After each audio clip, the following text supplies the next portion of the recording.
تو یہ بات ذہن میں رکھیے گا کہ اسلام کی قومیت کی اساس وطن نہیں ہے، جغرافیہ نہیں ہے، نظریہ ہے۔ تو نظریہ اسلام ہی نظریہ پاکستان ہے۔ پاکستان کا جغرافیہ بعد میں ہے، نظریہ پہلے ہے۔ دنیا پہ ملک پہلے بنتے ہیں، پھر دیکھا جاتا ہے کہ اس کا نظریہ کیا ہوگا، آئیڈیالوجی اس کی کیا ہوگی۔ لیکن پاکستان کا مطلب کیا؟ لا الہ، یہ نعرہ پہلے گونجتا ہے اور پھر ملک حاصل کیا جاتا ہے۔ تو یہ ایسا ملک ہے جس کا نظریہ اس کے جغرافیے سے مقدم ہے۔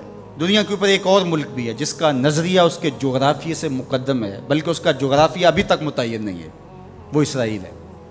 وہ یہودی نظریے پہ قائم ہوا ہے، اس کا نظریہ پہلے تھا اور جغرافیہ اس کا ابھی تک مکمل نہیں ہے، اس کی کوئی سرحدات متعین اور طے شدہ نہیں ہے، ہر سال پھیلتی ہے۔ چونکہ ان کا نظریہ غالب ہے اور وہ نظریہ یہود کے اوپر اس ملک کو حاصل کرتے ہیں، اس ٹکڑے کو حاصل کرتے ہیں، پھر اس کے بعد اس کا جغرافیہ پھیلنا شروع ہوتا ہے۔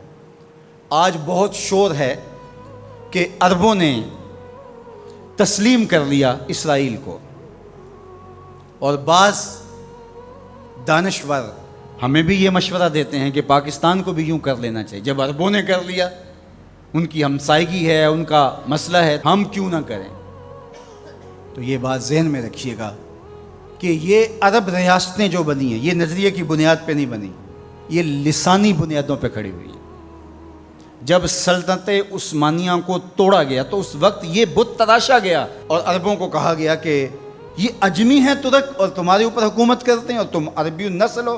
وہ لارنس آف عربیہ 4000 جاسوس لے کر کے بظاہر آثار قدیمہ کی کھدائی کے لیے آیا تھا، لیکن اس کا مقصد تو کچھ اور تھا، اور کس طرح ان کے اندر عصبیت ابھاری، یہ مکر تھا تاکہ مسلمانوں کو ٹکڑیوں میں بانٹ دیا جائے۔ اقبال نے اس کو بت کہا ہے۔ یہ بت کہ تراشیدہ تہذیب نوی ہے، نئی تہذیب کا تراشا ہوا یہ بت ہے۔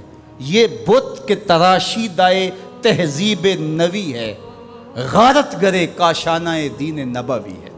بازو تیرا توحید کی قوت سے قوی ہے، اسلام تیرا دیس ہے، تو مصطفی ہے۔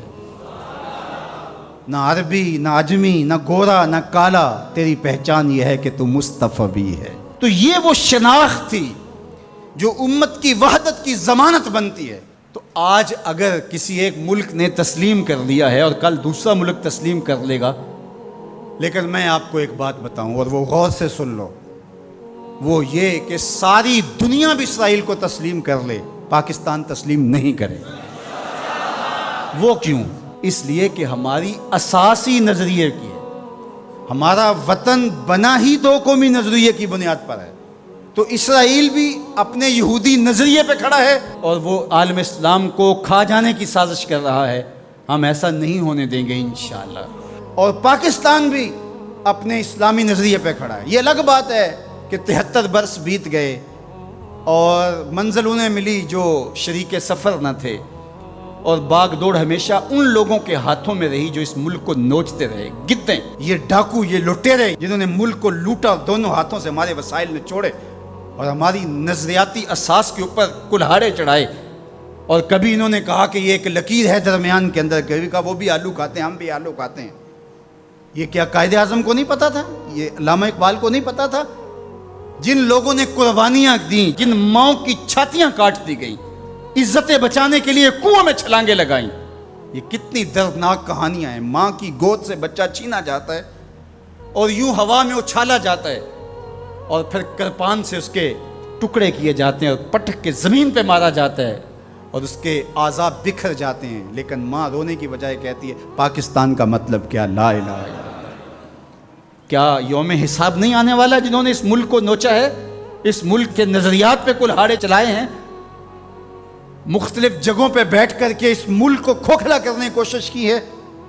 وقت آنے والا ہے، یہ ملک مٹنے کے لیے بنا ہی نہیں ہے، یہ قیامت تک قائم رہنے کے لیے معرض وجود میں آیا تھا۔ یہ ملک امانت ہے اللہ کی ہمارے پاس، یہ رسول اللہ کی نگاہوں کا فیضان ہے۔ میرے عرب کو آئی ٹھنڈی ہوا جہاں سے، میرا وطن وہی ہے، میرا وطن وہی ہے۔ میں یہ بات ہر سال کہتا ہوں کہ اللہ رسول کے ساتھ تو ہماری محبتوں کا رشتہ لازوال ہے، لیکن اس ملک کے ساتھ ہم ٹوٹ کے محبت کرتے ہیں، اس لیے کہ اس ملک نے اسلام کی نشأت کے لیے بنیادی پلیٹ فارم بننا ہے۔ پاکستان سرخرو اور بامراد ہوگا. اللہ ایسے رجال یہاں سے پیدا کرے گا. بس آپ اپنے حصے کا کام کریں, جو آپ کی ذمہ داری ہے اس کو نبھائیں. جمعۃ المبارک میں حدیث پاک میں ہے کہ ایک ایسی گھڑی ہوتی ہے جس میں ہر دعا قبول ہوتی ہے. تو میں آپ کی آمین کے ساتھ آج کی ان مبارک گھڑیوں میں یہ دعا کرتا ہوں, اللہ میرے وطن کی خیر فرما, میرے ملک کو امن کے اجالے عطا کر دے, میرے ملک کو اپنی رحمات کا سایہ عطا کر دے, میرے ملک کو معیشت کا جمال عطا کر دے, ملک کی نظریاتی سرحدوں کی اور جغرافیائی سرحدوں کی مالک حفاظت فرما. اللہ جو اس ملک کو میلی نظر سے دیکھے اس کو خاصر و برباد کر دے. پاک فوج کی قدم قدم پہ حفاظت فرما, پاکستانی قوم کی خیر فرما.